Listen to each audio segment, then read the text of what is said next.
continuing the bullet-riddled adventures of lawyer-turned-mercenary Alejandro Gillick, Benicio del Toro, and Department of Justice consultant Matt Graver, Josh Brolin. Sicario, Day of the Soldado is a lugubrious procedural about employees on both sides of the law whose allegiances to their employers have submerged them in a state of psychological blankness, their ethics or ideals displaced by the directive of accomplishing their missions by whatever means necessary. The structure of the film, directed by Stefano Sollima and written by Taylor Sheridan, is in lockstep with characters who find themselves shuffled from one locale to another, the protocol of their jobs interrupted and contradicted by the whims of their superiors. Day of the Soldado begins as a basic mission movie. Gillick and Graver must disrupt some cartels, but by the end, the heroes are removed from the events leading up to that mission's impetus as much as they are from each other. After a Kansas City supermarket comes under attack by suicide bombers, Graver is called into action, his ugly expertise in clandestine matters leading him into the office of the U.S. Secretary of Defense, James Riley, Matthew Modine. Under the austere supervision of Cynthia Ford's, Catherine Keener, Graver is to apply a lesson the U.S. learned in Iraq by creating infighting within Mexico's drug cartels, making things easier for the U.S.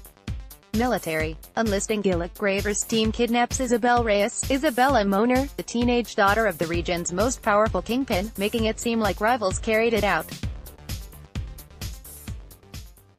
The plan is botched after Mexican police escorts turn on the Department of Defense caravan in a hellacious shootout that shakes with claustrophobic tension, as most of it is set inside the vehicle carrying the film's scrambling anti-heroes.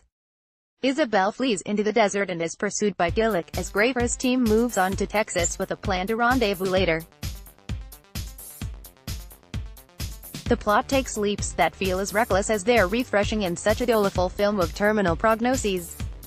Because the center of moral consciousness, and audience proxy, played by Emily Blunt in Sicario, is absent here, fans of Denis Villeneuve's original have reason to be wary that Day of the Soldado could be an exploitative macho romp of military men painting the desert red by exacting revenge on both drug dealers and Islamic terrorists, who are being smuggled across the border by cartels.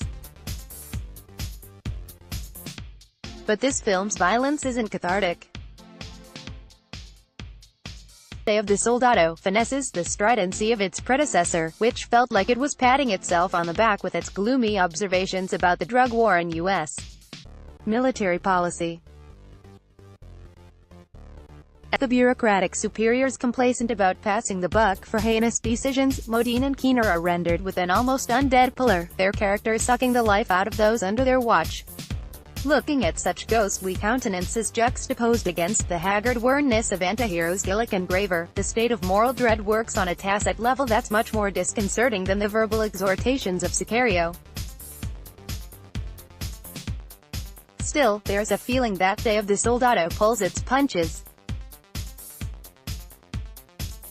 A bureaucracy that seems to have some recognition of whatever the hell it's doing almost feels like the stuff of fantasy. US doesn't have the stomach for this, one character states, assuming the film's ersatz commander-in-chief has a capacity for revulsion.